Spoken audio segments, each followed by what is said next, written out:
Am I the astronaut if I refuse to show my new partner more of my text message history with a past ex who tried to booty call me last night? I, 29 male, have been exclusive with a new partner, 28 female, for about 3 months. Last night, I got a text message from an old fling who I haven't spoken to in around 6 months asking to come over. I was with my current partner when I got the text. I have not responded to it. My partner got very heated after seeing a girl messaging me asking to come over, so I showed her that my last text message with this person was from over 6 months ago and the booty call was completely unprompted. My current partner strongly asked to go through more of my text message history with this past fling. I said no because A, there are some intimate pictures of both of us in these messages, and B, there are some very explicit messages that go beyond the style that me and my current partner engage in. My partner is saying that my refusing to show her is a red flag and I'm being sketchy. She's essentially insinuating that I'm acting unfaithful and hiding things. Am I the astronaut for refusing to show my partner more of the text message history with this past fling when I showed her that I have not spoken to this person for over 6 months, roughly 3 months before we started dating? The top comment on here is interesting. YTA for still having them in the first place. What the fuck? These people are weird for keeping text threads and pics of exes once they get into a new relationship. Okay, I do agree with that. But we got to talk about this. Why would you keep you just didn't think that they were there, but he quickly remembered that they were there whenever she asked to go through them. So why would you still have those? Exactly. For me, that's it. It's NTA for not wanting to show the text thread or whatever it was that you had with your ex. I don't think you should have to do that. But YTA for still having pictures, explicit pictures of your ex on your phone. I think those should be deleted out of respect for you and her. Like, I just don't think you should keep those 3 months into a new relationship, especially on your phone. Like, I just think it's weird for me. And I'm sure there's people that disagree, but so I'm going to go with ESH.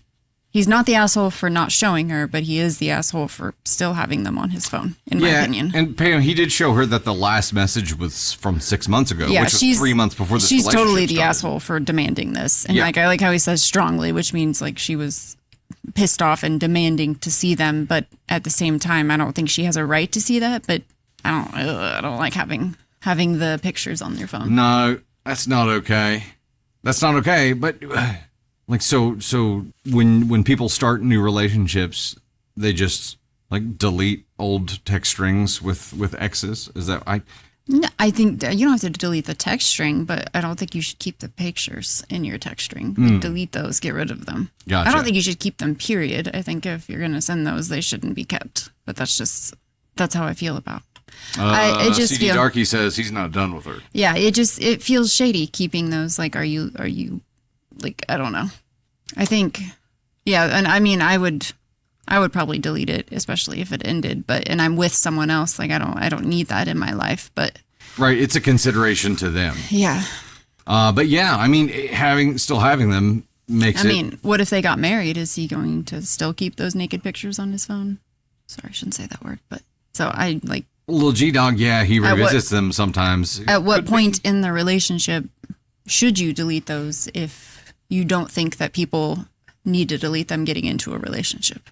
That's the question. Rexy says, I still don't understand why his ex tried to come over. She was a past fling. It sounded like just a booty call.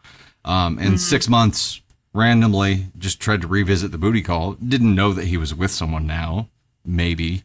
You know, it was random. The message from her was random. He hasn't heard from her for 6 months. So apparently I definitely don't think he's the asshole for that, especially if she didn't know that they were in a committed relationship. Like, what I do not think he's the asshole at all for that situation. Right. I just find it gross that he still has them. Right.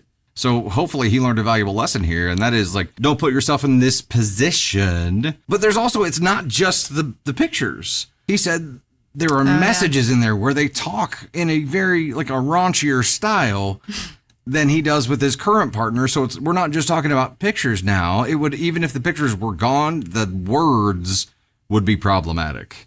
Then delete the texts. If that's who this was to you, like she wasn't a relationship, you guys were just friends with benefits, then just delete it. And then if this relationship doesn't work out and you want to start it back up, it's not like you're deleting her number. You can revisit her if she's not in a relationship, like whatever. But keeping those on your phone is just asking for trouble. Akira says, I don't believe that he hasn't talked to her in months. He just deleted those in case new girlfriend sees. Possible. Keeping those on your phone makes you seem untrustworthy. Yep. And Dylan said, I got a booty call from an ex about 6 months into dating my wife. I didn't have pics or previous messages when it happened to me, though. So you cleaned up. You prepared ahead of time. And OP hasn't done that. I agree, though. I don't think OP is the asshole for saying no, because like, accept that I have a past. You have a past as well. Right. If you're trying 100%. To dig into my past and act like my past was cheating on you, like, you're not going to be able to have a functional relationship with anyone. But keeping the raunchy stuff is disrespectful. And hopefully you learned a lesson here. Can I put a ring on it first before I delete the history? It's like, how far does the commitment need to be for me to delete messages? On our 5-year wedding anniversary, I'll finally delete the messages. Yeah, no, I was committed to you like very quickly. Like delete. Don't. Someone messaged me, and I told you that, but like 3 months into our relationship, I was like, nope, I'm being treated like a queen. Fuck off. Did you respond? No, I don't think I ever. I was going to say, I don't think you said that. No, why would I open that can of worms? Treated like a queen. You still believe that? 100%. I'm still here. It's true. I'm just kidding. This is true. I love you too. For the title, NTA. The contents, ESH. Agreed. But she's the bigger asshole in my opinion. So for title, NTA. Yes. But it's very, but again, both need to be up. Everybody overall, sucks. It does sound like an incompatibility. Like if you've got somebody that can't accept that you have a past, you have a history, because of insecurity, and then you've got somebody who is very much like, I got a raunchy history and I'm gonna hang on to it. Those two people are not compatible. It just can't happen. It won't work.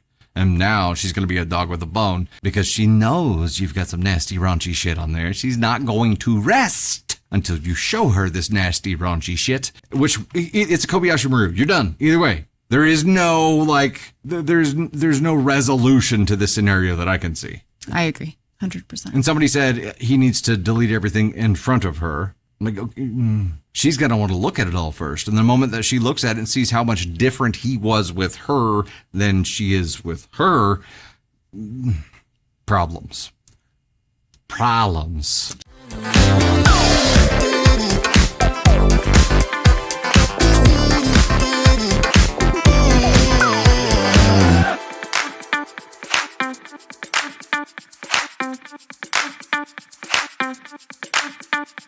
Hey there, Dusty Thunder here with another story for you. This is not an AITAH story. This is a confession. Surprised a stranger in the forest trail mid-action. This happened Sunday at Tiger Mountain, and I haven't fully recovered mentally. Weather was like 80 degrees for once, which in Washington basically means everyone suddenly remembers that outside exists, so I decided to go hiking since I had the day off. Nothing dramatic, just wanted to get out of the apartment for a while because me and my girlfriend have both been working nonstop lately. Everything was normal for like the first hour. Nice weather, trail wasn't too crowded, birds chirping, moss everywhere, a very stereotypical Washington experience. Then I made the mistake of drinking an entire coffee before the hike. About halfway through, I had to pee bad. And if you've hiked around here before, you know some of these trails act like bathrooms are a government conspiracy. So I stepped off trail a little bit into the woods, thinking I'd find a tree and be back in like 30 seconds. Worst decision of my life. The woods were pretty dense, so you couldn't really see far ahead.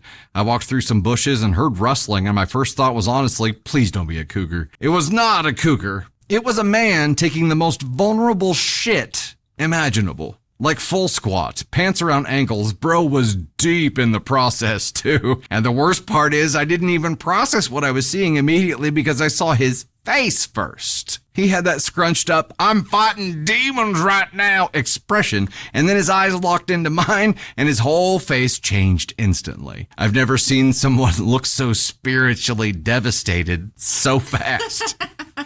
Like this man's soul left his body in real time. And because the universe enjoys humiliating people, right when we made eye contact, I literally heard the poop hit the ground. Just an actual forest plop. I don't even know how to describe the silence after that. Birds chirping, wind blowing, 2 grown men frozen in the woods while one of them is actively shitting. I think I yelled, "Oh my God," and backed directly into a branch because I panicked so hard. The guy didn't even say anything. He just stared at me like I ruined his bloodline. Then I tripped over a rock trying to leave and almost busted my ass, which honestly felt deserved. I ended up speed walking down the trail, pretending I wasn't psychologically damaged while trying to convince myself this guy probably didn't recognize me or we'd never see each other again. But honestly, if somebody accidentally saw me mid shit in the woods and heard it happen, I'd have to fake my own death. Exactly. So yeah, to the random guy at Tiger Mountain, I am so incredibly sorry. Hope your hike got less traumatic after that. Could you imagine? No. Also, this is my worst fucking nightmare. What does OP have to apologize for? There was no indication that someone was shitting back there. You just like, yes, it sucks. You know what? They're sorry because they saw it. Because that's a moment that we aren't supposed to see each other doing. And so he saw it, he heard it, like all his senses experienced it, and he just wanted to apologize. I'm trying to let this play out in my head, and OP, like... This is him thinking about it. Emerges through bushes, reverse Homer Simpson, and then sees this guy's face, like, scrunched. I'm not going to... Please don't do it. Dear God, please don't do it. Sees the guy's face all scrunched up, and is like, what the... And then he... and it's like, oh... Oh my gosh. When I saw the title of this story, I thought he caught people, in the act. Yeah. 2 people doing something in the woods. Yeah. That's what I thought was happening. Based on title, and then I read it and I just could not stop laughing. Like I was like, this is the most perfect story I've ever read for Dusty. So I imagine, I wonder if his soul left his body with the turd, like hitched a ride. God. Or if it was like the sound, and then it was like the soul, like the Dementor's last kiss. You know what I mean? It's like the glowing ball came out of his mouth. And that's what would happen to me, and I would never leave the woods. I would just be lost in there. You'd become forever. a mountain person after that. I would never be able to face search party. Yeah. But you'd Rambo that shit. You'd be covered in moss and leaves. You'd be like PETA. I would never be able to face society again. I would never, because then I would know that there's someone out there walking among us who has seen me shit, and I would never be able to just like, what if I accidentally ran into that person? You could never go out in public again, ever. No, never. You'd be convinced that no, I would be in the woods. Yes, yeah. I would become one with the woods. Oh my gosh. I can't imagine for both parties here. What you went through. I'm trying to imagine if I myself was in Opie's shoes and I happened upon somebody. I don't know what I would do. I would apologize and I just backpedal. I would laugh out loud. You probably would. You would. I would, and it would just be unintentional. I would just be so uncomfortable that laughter would escape my body. Early in our relationship at our old house. Please don't tell people that. You would stand outside of the guest bathroom while I pooped and giggle at me. It was a small house. You would giggle at me while I pooped. Well, I could hear it. It made me laugh. I'm sorry. It's what everybody wants to experience. We were married. I wasn't going anywhere. Now if I go to the guest bathroom, Luna just comes over there and sticks her nose underneath the door and is like, I'm like, thanks. Thanks for letting everyone know, Luna. Appreciate that.